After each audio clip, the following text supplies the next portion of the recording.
शोषक प्रति मिनट गति का डिक्टेशन। Yes, start. उपसभापति महोदय, एक गंभीर विषय को लेकर आज हम इस सदन में चर्चा कर रहे हैं। ऐसा विषय पहले कभी भी हमारे सामने उपस्थित नहीं हुआ, लेकिन उसकी समीक्षा करने हेतु हम लोग कानून के अनुसार सरकार जो काम कर रही है उस पर अपने विचार व्यक्त कर रहे हैं, उसी पर ज़्यादा बोल रहे हैं। अभी हमारे एक माननीय सदस्य ने कहा है कि बड़े पूंजीपति घरानों से हमें अपना संबंध नहीं रखना चाहिए, क्योंकि उनके कुछ सदस्य ऐसी बातें कर रहे हैं जो देश के हित में नहीं हैं। अभी एक सदस्य ने कुछ पूंजीपतियों के नाम लिए और कहा कि उन लोगों ने हमारे देश की पूंजी को बाहर के देशों में रखा है। यह एक बहुत बड़ा व्यापारी वर्ग समूह है और इतने बड़े समूह में अगर एक दो आदमी गलती करते हैं, कुछ इस प्रकार के कार्य करते हैं जो उसके लिए सारी की सारी सरकार को दोषी नहीं ठहराया जा सकता है। यह शायद उचित भी नहीं होगा। एक अन्य माननीय सदस्य ने बहुत सी आदर्श की बातें कही हैं। आदर्श की बात सही हो सकती है, मैं उनसे इस संबंध में सहमत हूँ, लेकिन विषय यह नहीं है।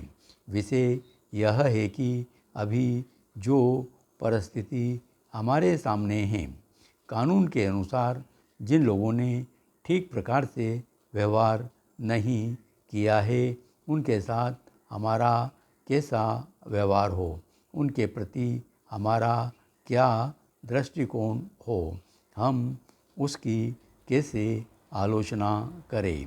आदर्श की बातों से शायद ही कोई व्यक्ति सहमत हो सकता है। इन सब बातों को देखकर हमें इस पर विचार करना है। इन बातों को ध्यान में रखकर हम अपनी राय दें।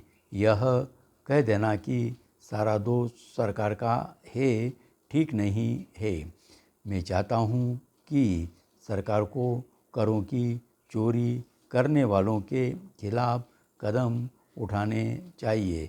सरकार ने इस संबंध में कुछ कदम उठाए भी हैं, लेकिन प्रश्न यह है कि जो लोग करों की चोरी कर रहे हैं उनमें कितनी कमी आई है।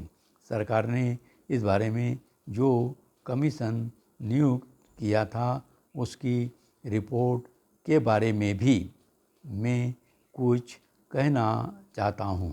इस कमीशन की रिपोर्ट प्राप्त करने पर देश का काफ़ी पैसा खर्च हुआ। इसका कारण यह है कि इसमें कुछ कानून की कठिनाइयाँ हैं। इस रिपोर्ट से यह प्रकट होता है कि लोग एक दूसरे का शोषण करना चाहते हैं। हमें इसकी शिक्षा तो मिलती है। मैं यह कहना चाहता हूँ कि अब हमें इस कानून को बदलना चाहिए।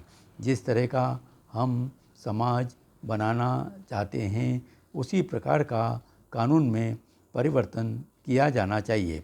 महोदय, अंत में मैं आपका ध्यान देश की खाद्य समस्या की ओर दिलाना चाहता हूँ। आप जानते हैं कि हमारे देश में बाढ़ और सूखा प्रायः होते रहते हैं।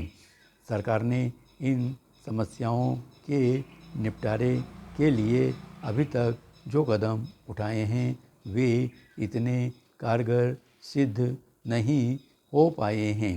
सरकार को इस ओर ध्यान देना चाहिए। यदि सरकार ने समय रहते इस विकट समस्या की ओर ध्यान नहीं दिया तो देश की जनता को काफ़ी परेशानी का सामना करना पड़ेगा। धन्यवाद।